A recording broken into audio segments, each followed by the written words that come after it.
Tony Elumelu, welcome to Globewatch. Thank you, Charles. You have so many portfolios. You head the United Bank for Africa. You are the chairman of Health Holding. You are the chairman of Transcorp Hilton, where this interview is taking place here in Abuja, Nigeria, plus other titles. Just take me through your early stages in business. Charles, good to see you again, and welcome to Nigeria. Two points I want to put out clearly, and then I talk more about the question you asked. First is I'm not a member of the Presidential Ministerial Committee. I'm not a politician. From time to time, I do offer my advice to government on issues that can help us have a stronger economy. The second point is I'm not the chairman of Transcorp Hilton Hotel. Transcorp Hilton Hotel is one of our subsidiaries. I'm the chairman of Transnational Corporation of Nigeria, Transcorp, and Transcorp invests in hospitality, hence the Transcorp Hilton Hotel, and Transcorp is in oil and gas, and Transcorp is in power, which produce largest producer of thermal power in Nigeria. And we also have interest in agriculture. So that's Transcorp. So Transcorp, I don't want someone to say that I'm impersonating, but I'm the chairman of Transcorp Hilton Hotel. Okay. I chair the Transcorp, the Transnational Corporation. Which of course is one of the largest conglomerates of businesses in Nigeria. It is. And talking about the early stage businesses, I think it all started with a purpose, a desire to make a difference, a desire to contribute our quota towards the economic transformation, not just of Nigeria, but for Africa as a whole. And we're happy that we are seeing the dream come through institutions like United Bank for Africa, that's helping to drive payments across Africa, that's helping to facilitate trade, intra-Africa trade, that's helping to create banking opportunities and access to the huge millions of Africans who are unbanked and underbanked through the 19 present countries that we operate in and through the over 1,000 branches that we have across Africa. It's over 11 million customers. Yes, and over 11 million customers we have. So we're seeing this come true. In the area of electricity, we also are seeing the dream of helping to improve access to electricity in Africa come through the Transcorp Power Limited. And also in the area of agriculture, we are playing our own part in making sure that we improve food security and hopefully position Africa to be able not only to feed itself, but actually to help the world solve the food security crisis. So all in all, we're happy that all of this is coming through in our lifetime, supported also with the aspirations of the Tony Elumelu Foundation to help create more Tony Elumelus, more Dangotes, more future African Steve Jobs, future African Bill Gates, so that it doesn't just start and stop with us. You are very successful in business, and one of those businesses you succeeded in turning around its fortunes to prosperity in Nigeria was First Trust Bank, which you succeeded to jumpstart. I want to ask a question I earlier asked you when you were in Yaoundé in May this year. Why are you so successful in business? First is there are fundamental principles that guide what we do in business, and to a large extent I will attribute our successes in business to these principles. First is we define our objective, our mission, our purpose, and once we define our purpose and mission, we ask ourselves critical questions. What will it take us to achieve and realize the purpose?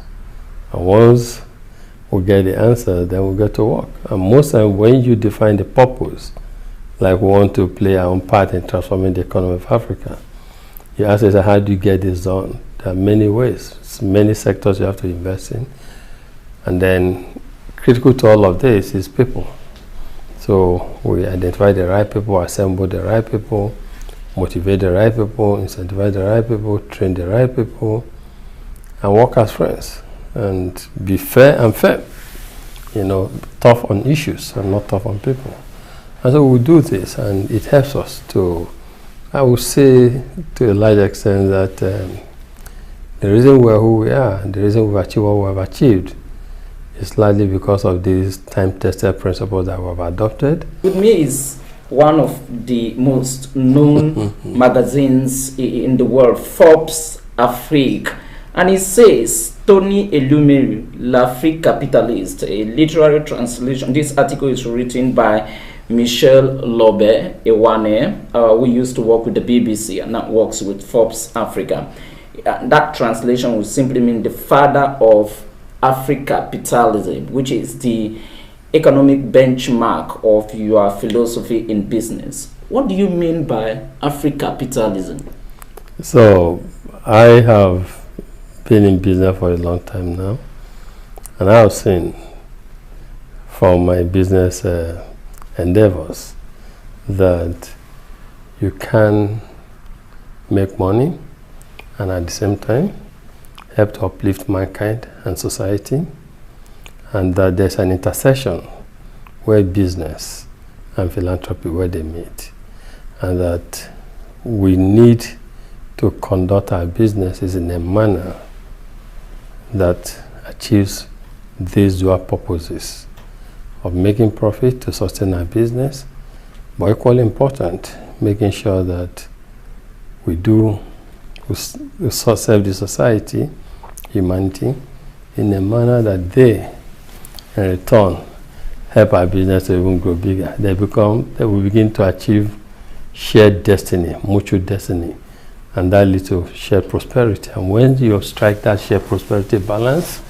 then your businesses become, in my viewpoint, much more sustainable. So, simply put, African capitalism is my economic philosophy that first identifies that there's a role for the private sector in developing our society, especially Africa.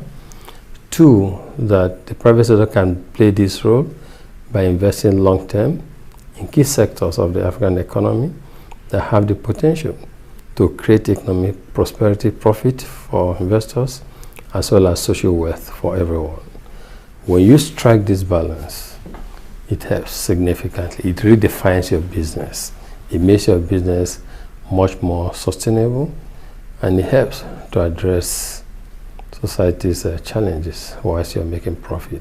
And that's what brings peace to all of us ultimately. Now, in a moment, we'll be talking about one of your flagship programs, which has to do with the Tony Elumelu Foundation. But before we reach them, there is something you call institutionalized law. Yes. Again, explain to me, what does that mean? You know, again, I see most of the things I do through my eyes, especially in the early developmental stages of my life, and I was opportuned to have the right mentor who helped to mentor me. Who was that? Chief Epitome Banigo. You know, he was helped to mentor me, and I also believe I was at the right place at the right time. All of this is luck. It's luck that I have a good mentor. I had a good mentor. Yeah, kind of luck. Yeah, luck that I was at the right place at the right time. So looking back on and then trying to think of one's legacy in life, because we're not going to stay here forever. And I felt that I owed it to younger Africans to help institutionalize luck, so that the luck I had growing up, others should have it through God's endowment that on me.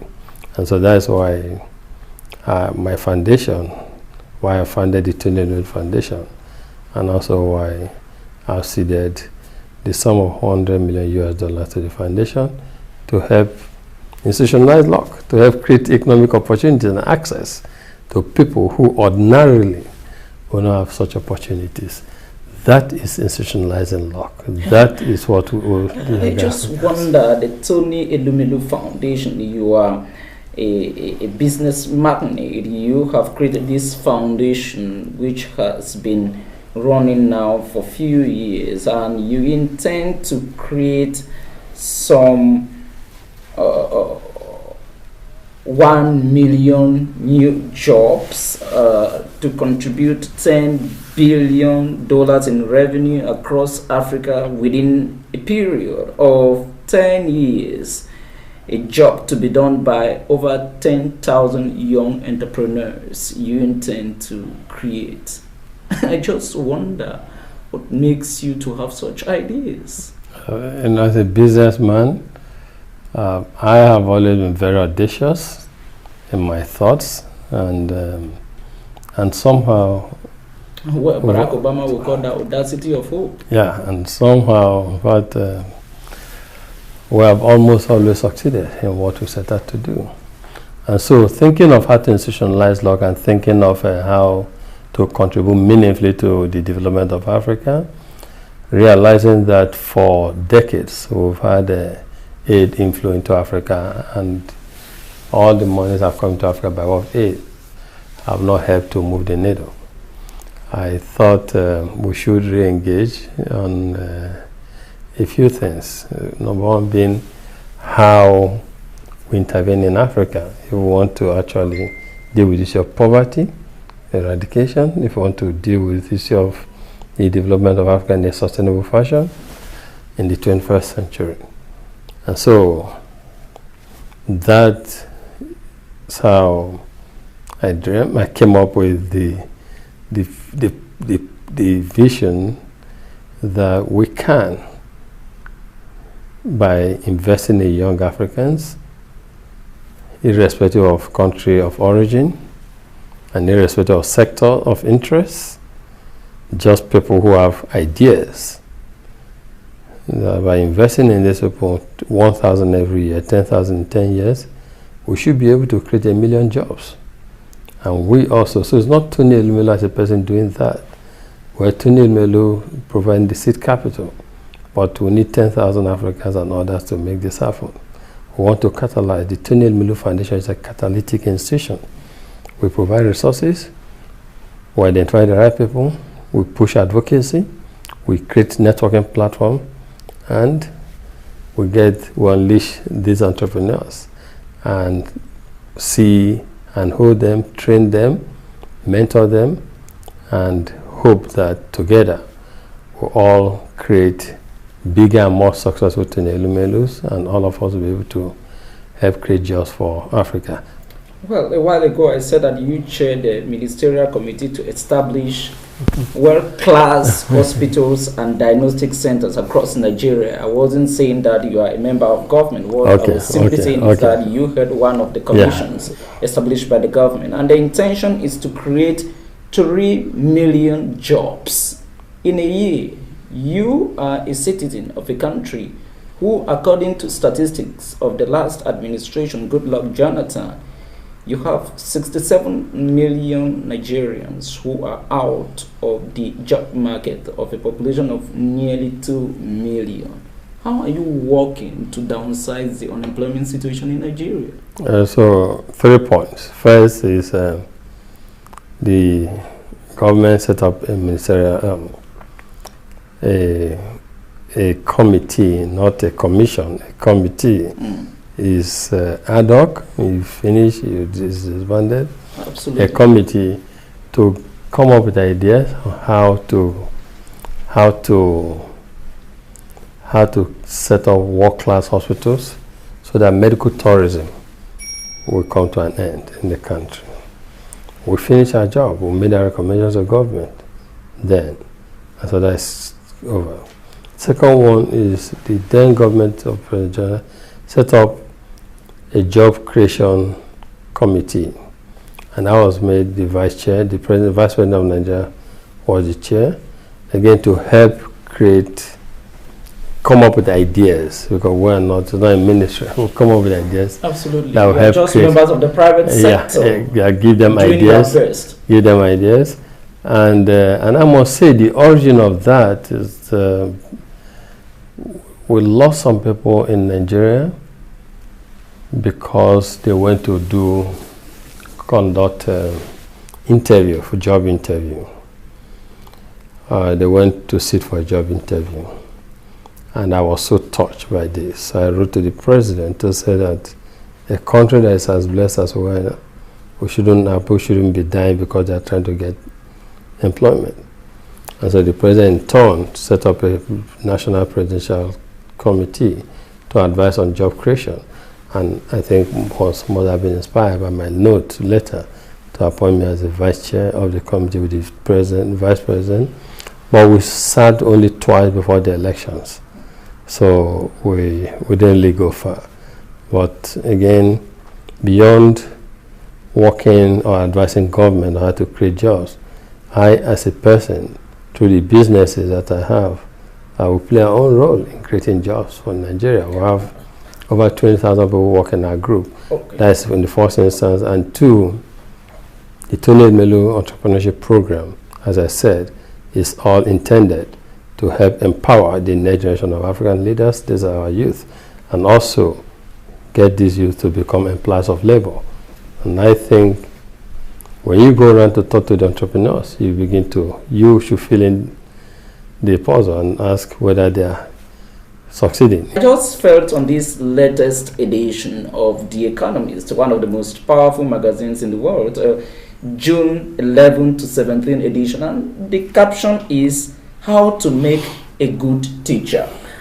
If you have to transform that into business, how do you become a good business teacher? Simply put, what message do you have to millions of young people watching you across the world now? A couple of messages. One, the young ones should identify and define a purpose for their being. They need to set that standard, ask themselves, what do I want to be? What do I want to achieve in business or in life? That is a critical hurdle. Most times people don't know what they want to do. And if you don't know what you want to do and how to do what you want to do, any road will take you there. And that's the beginning of failure. Second, when you have identified and defined your purpose, is to ask yourself, what are the critical success factors?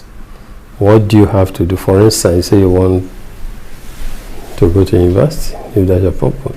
You know that you have to have school certificate, the number of credits required. You have to write a university exam, you have to pass, and you have to save money, or parents have to pay school fees to where to go. That's the things you need to do, is apply to business. I want to be a farmer. Okay, what does it entail to be a farmer? What are the success factors?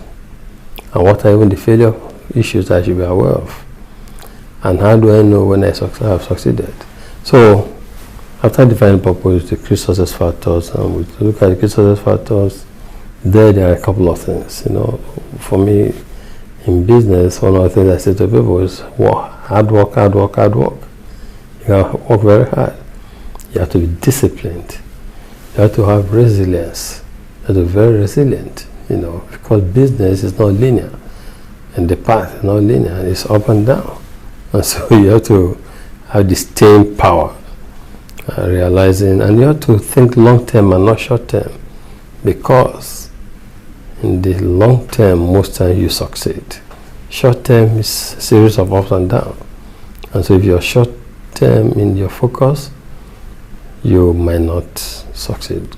Successful, great business leaders are people who see things from a long-term perspective. I just wonder, from the way you speak, seems to me that it has been a kind of well-thought route from the beginning to the end. No, it's not. Did you face any challenges in your business, especially at the beginning? It's not well thought, because let me tell you, you have to be resilient. The greatest challenge that young people have in business is belief, or lack of trust, or lack of belief in them. People don't give you the opportunity. For instance, I became a bank CEO at a very young age. At the age of 34, I was the bank CEO, youngest in the country. And it was tough for, how? 34-year-old man, in an industry where you have people who are over 60 as CEOs. That market acceptability was not so easy. Do you think that the kind of economic environment we have today, young people are not exploiting it well? Because probably in the 80s when you started, there was no digital economy, there was no Facebook, there was no email, there was no Twitter. I don't know. The truth is, are we lazy in our generation? I won't say. I trained first as a social scientist before I went to business. As an economist, you're a social scientist. And one of the elementary training is you learn not to generalize or make sweeping statements. But I've seen the younger generation. I've seen people who are very hardworking, focused, determined, purposeful. I've also seen people who are a bit laid back and who are lazy. But generally,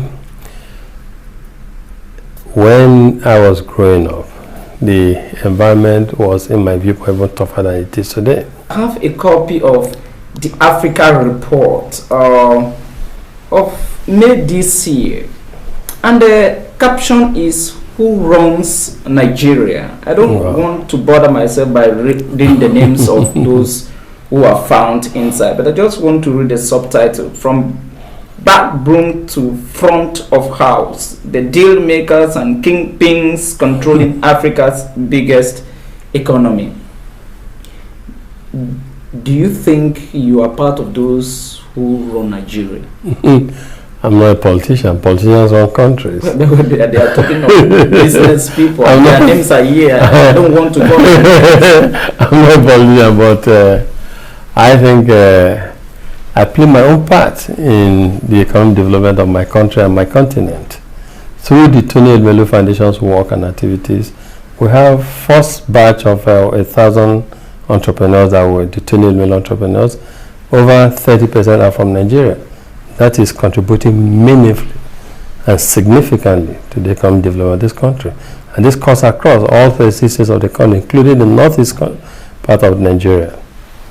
That is helping to develop Nigeria. Okay. If that is what Nigeria is all about, yes, I accept it. I want to go to Zambia when I am 80 years old and meet someone who shows me their manufacturing business or financial institution and tells me that it was built starting with 10,000 from the Tony Elumelu Foundation. That is what this is about, and that is what you owe me. And you continue.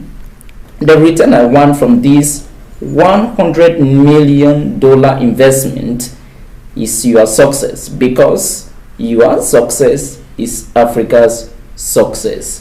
End of quote. Have you taken all the necessary measures that by the time you will be 80, this dream will be a reality? We're doing our best. We're doing our best. We provide the capital, we provide the training, because we realize that capital alone is not enough. You need to train people. The mind has to be trained to accept the capital and to deploy the capital meaningfully. We're mentoring people. We're creating networking platforms. I visit countries. I take people to their presidents. I put them before their president to discuss issues affecting and impeding their ability to succeed as entrepreneurs. Because what is good for them as local entrepreneurs is good for big private sector. And what's good for the private sector is good for the country and the citizens of the countries. So we're doing all of this to help drive the development of Africa through these true, in quote, future leaders of Africa. Because if they succeed, truly, we succeed. If they succeed, we will create the kind of employment I'm talking about. If they succeed, we will help add wealth to the continent. If they succeed, we will not have any extremism on the continent. Tony Elumelu, I'm afraid we have to end here. Thank you very much indeed for being guest on Globewatch. Thank you, Charles. Good to meet you again. You're welcome.